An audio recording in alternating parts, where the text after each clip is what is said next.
how to log in or sign off for a Play Store account.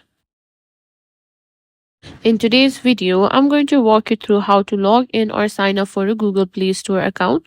If you're new to Android or just want to make sure you're doing it right, you're in the right place. So let's get started. First things first, let's open the Google Play Store.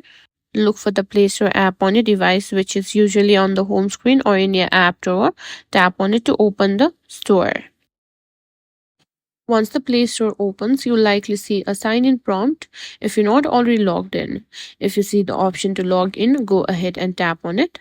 Now you'll be asked to enter your Gmail account or Google account details. This is the same Google account that you use for Gmail, YouTube, or other Google services.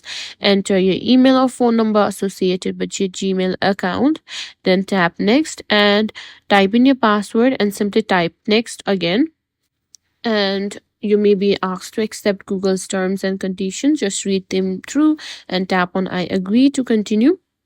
And that's it. You're now signed into the Google Play Store.